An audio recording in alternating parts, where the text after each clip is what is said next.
Good afternoon, it's 1:35. I hope you're having a lovely afternoon. Thank you very much for tuning into the program. It's that time of week where we talk about our state, the issues that are affecting us the most, profiling people that inspire us. But today, we're talking about small business setting up in South Australia, the industry behind it, the challenges people face, and also why you should choose SA. We're going to talk about the I Choose SA campaign. And in the studio with me now, I've got industry advocate Ian Nightingale, Small Business Commissioner John Chapman, and from Bowhill Engineering, I'm joined by Jodie Hawkes. Everyone, thank you so much for joining me. Good afternoon.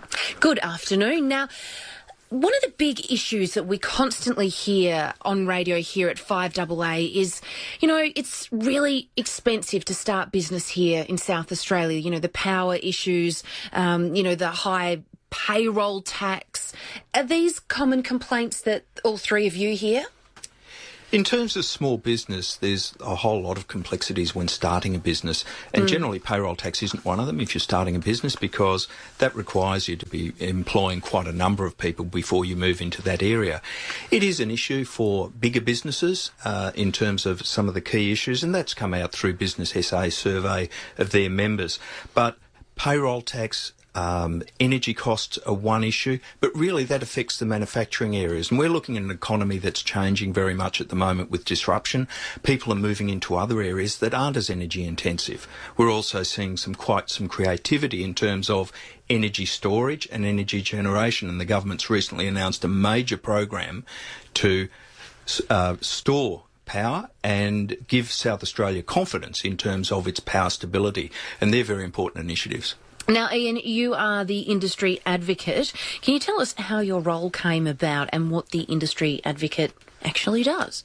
I'm happy to do that. So 4 years ago, the government decided they wanted an independent advocate to really go into bat for small to medium-sized businesses in the state and make sure they won as many government contracts as they possibly could. And my role is to make recommendations to the state government about how they change procurement reform to make sure that happens. So, to put it simply, it's just trying to maximise the benefit from local businesses that are here.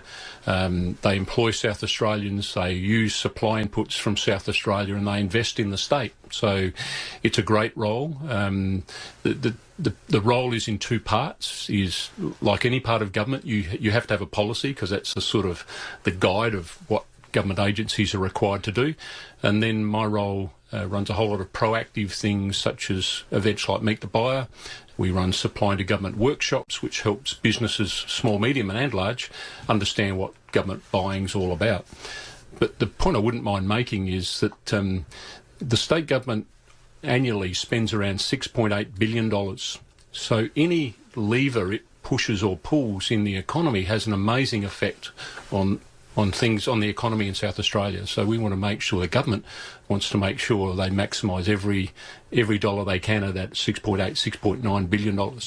You just touched on Meet the Buyer meetings. Can you tell us what happens at those events? The idea we came up with 3.5 years ago was one of the things that I heard quite often was businesses found it really hard to find the right person in government to talk about their product and so on. So being a little bit flippant, this is a bit like speed dating. So this is actually taking a buyer, or many buyers, from all the government agencies and creating an opportunity for business people to sit down with them, talk through what their product or service is, understand what their buying requirements are, and go away and make sure they're ready to have a crack at that when a government contract comes up. What are some of the challenges South Australian businesses face when, you go in and bid, but you've got to, win against Melbourne and Sydney? What are some of the challenges you face? So that's one of the things the policy's addressed. So what it does is it now measures the economic benefit to the state from all of the different elements of the supply contract. So you could see examples where very big projects might go to a national or international business, but what's changed in the last 3.5 years is their buying behaviour has changed dramatically. So they are now looking for local businesses, local supply companies, because that's what my office does, is assesses the economic benefit from the other parts of the contract. So For example, 3.5 years ago, the goods and services contracts going to South Australian-based companies was somewhere in the order of around about 39% going to South Australian-based companies. That's now got as high as 90%, and it's averaging mid-80s going to South Australian businesses. The big civil contracts that you see around the state, such as big road projects and large building projects, that's as high as 90% now. So the 10% is the other parts of the contract that are being delivered, from interstate or overseas companies, which has to happen because often our companies that are based here don't have the balance sheet to take on, an $800 million project. We're talking small business in South Australia with industry advocate Ian Nightingale, Small Business Commissioner John Chapman, and also Jodie Hawkes from Bowhill Engineering. And all three guests are happy to take your calls. So if you do have a question, give us a call on 8223 0000. How is the industry participation policy supporting local jobs? Well, that sets the framework for what the agencies are required to do. So the government, following the recommendations I've made, sets a number of high-level targets. It sets, in many cases, a weighting, so an economic benefit weighting, that the agencies must use when they're assessing tenders and quotes. And it really sets the rules of engagement for all of the government agencies. And that includes government authorities like SA Water, Renewal SA, anywhere where the state government is providing money to them. I must clear up that it doesn't apply to Commonwealth spending. So the Commonwealth have I don't influence the Commonwealth procurement areas, but interestingly, I was in Canberra a week before last speaking at a select committee where the Commonwealth's looking at taking evidence from me on what the state does in industry participation, and that committee is obviously going to undertake to look whether or not it could be used by the Commonwealth. I've got Grant on the line. He's called in to ask you a question. Hi, Grant. Good afternoon. Certainly the company that I represent, which is KW Wholesale Stationers, are indebted to not only the Industry Participation Advocate and the Small Business Commissioner. We've had a number of issues over the last 3 or 4 years that the gentleman there have been able to help us with, and really has given our business the confidence to move forward. And we've put our warehouse down here at Allenby Gardens, and the confidence these guys have given us enabled us to spend $1.5 million on a new warehouse. So it's a tangible result of what these guys have done for us over the last couple of years. That's fantastic news. Thanks, Grant, for calling in. Jodie, I wanted to ask you, you're here from Bowhill Engineering, what's been your experience as a regional small business in terms of gaining government contracts? To begin with, we've used the Office of Industry Advocate to look at the National Framework for Structural Steel Fabrication and Erection, and that was a new initiative that was, I guess, started by the Australian Industry Group, and I think South Australia's been in the forerunning of getting that up and running for South Australia, but hopefully getting that running throughout Australia and making it a national system. So Ian hosted all the local fabricators and did an information session so we could find out more about what that meant and what the costs were involved and how that process would work. And then they've also been supportive along the way of how we transition through that process, and have we put in our application, have we had our audits. We've actually received our CC2 accreditation, but now they're supporting us, how can we help you get to CC3 accreditation? So a lot of support along the way. So how has the industry advocate helped your business? Well, it's been awareness for that particular program and policy. We weren't really sure whether it was something that was really going to take off or if it's just another fly-by-night idea. So you want to take advantage of all opportunities that are presented, but then at the same time you need to balance it out with getting the work done. So I think the information session that was put on was really informative, and we took it up upon after that initial session. So we're talking OurState, and today we're touching on small businesses, setting up small businesses here in South Australia, and the hoops you got to jump through, success, and everything in between. Stay with us. We're taking your calls after the break. Good afternoon. It's 10 minutes to 2 o'clock. Thank you so much for tuning into the program. We are talking OurState. And right now we're talking about success of small business in South Australia. And my guests are Ian Nightingale, Industry Advocate, Small Business Commissioner John Chapman, and also Jodie Hawkes from Bowhill Engineering. Jodie, we heard from you before the break, but I just wanted to ask you also, what's been some of the most successful projects that you've worked on and has been helped by through the government in this program? Yep, currently we have quite a few major projects on our books. One of them is building a steel-hulled ferry for the River Murray. We're currently on our 3rd out of 4 ferries for that. So that's a very excellent project for our region because it's built by locals for locals, coming from where we are on the river at Bowhill. Another project is the Darlington upgrade project where we are building 2 bridges, Bridge 3 and Bridge 14 for Gateway South. That's probably one of the largest projects we've ever won, so we're very excited about that project.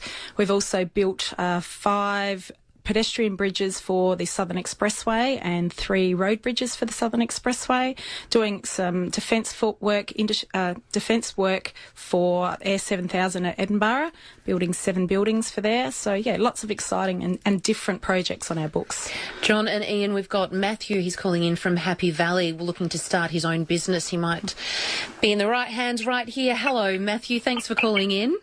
Hi, how are you? Good, good. You got a question for Ian and John? Yeah, I do. I'm looking to open up a small little coffee shop, hopefully employ 1 or 2 people, but I'm finding it a little bit difficult with some banks because I don't own my own property. They're unwilling to help finance the startup. I was just wondering if you guys or John knew anything or knew of anyone in particular that would be able to help, point me in the right direction that could help start the ball rolling. In terms of finance, Matthew, it's one of the areas in terms of starting a business that government generally doesn't get involved in. It's an area that really is left to the banks and the private financial institutions. If you've got a good business plan, we'd be happy to have a look at that. And we've also, I don't know whether you've had a chance to have a look at the guide to starting a business in South Australia that's produced by the Department of State Development. So part of it is actually about putting your presentation together that will convince a bank or a financier to back you into the project. Yep. Okay. Yeah. Just like I said, there's just been a couple of times I've got my business plan and everything like that, and they're just unwilling to even take a look at you because you don't have your own home. Which. Yeah, I get to a degree, but, if you were a young person wanting to start something and you feel passionate about it, there's nothing to help you along so you can go ahead and buy your house in future years, you know what I mean? Yeah, it's chicken or the egg, isn't it? Matthew, yeah, that's right. What I could suggest is perhaps we'll get your details offline and we'll contact you and perhaps make a time to catch up and we can talk about that. Matthew, there might be the opportunity with some of the pop-ups that gets you into business, get some cash flow, and then you can go to the bank with a bit of experience that you haven't got a lot of capital tangled up in a fixed building. But as John was saying, if we can get your contact details, there's a few things we can talk to you about afterwards.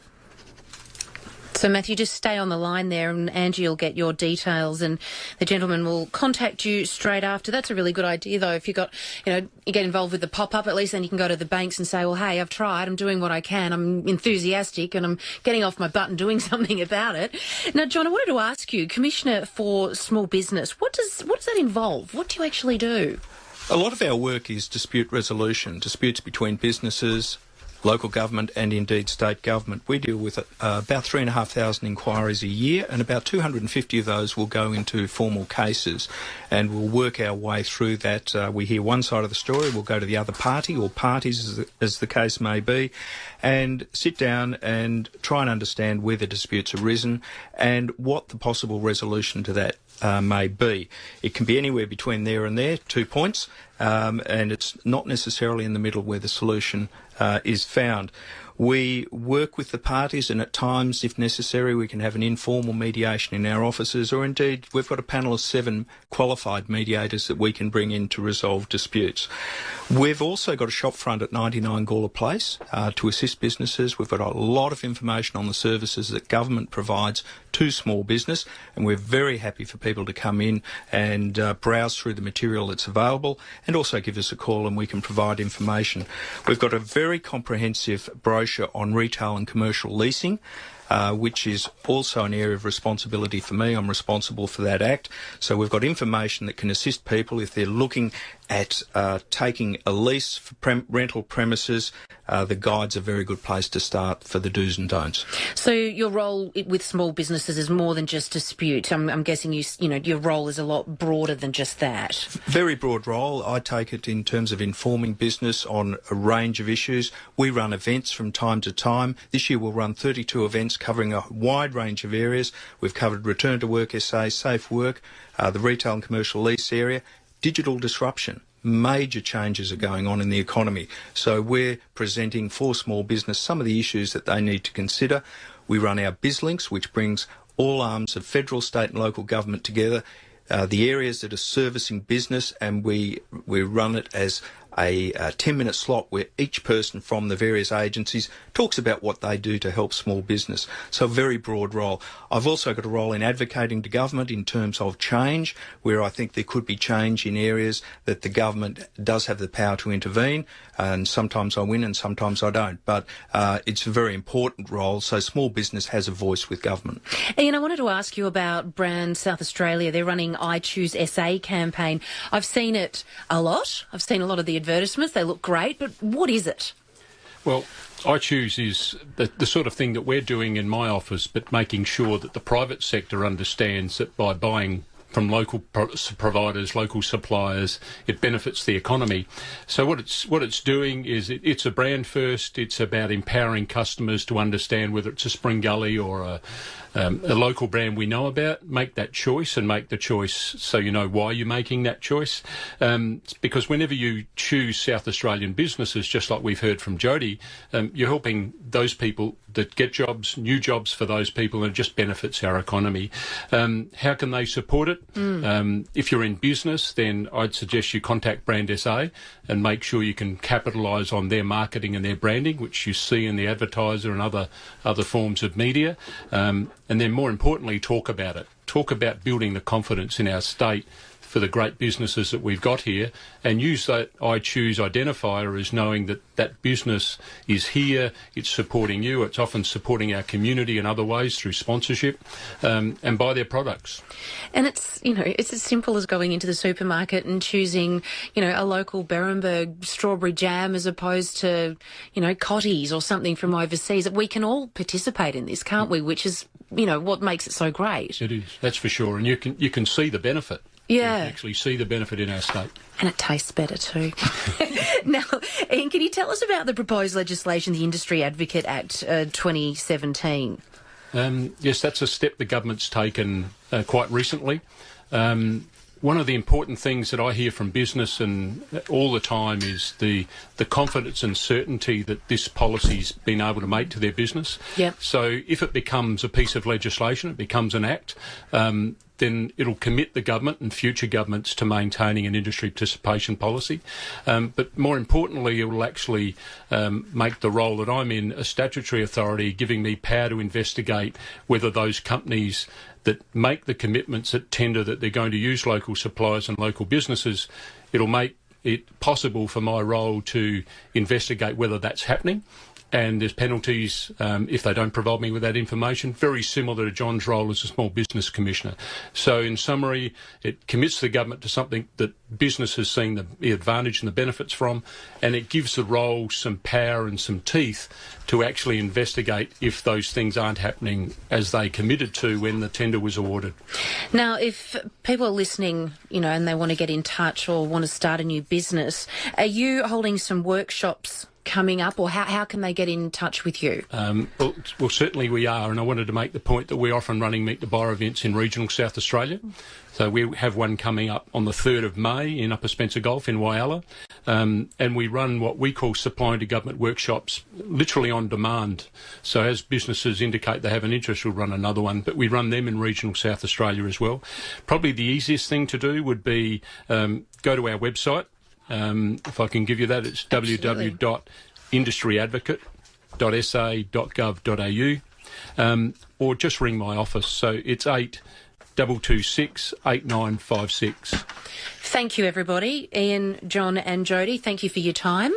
We appreciate it. We're talking OurState and the success of small businesses in South Australia.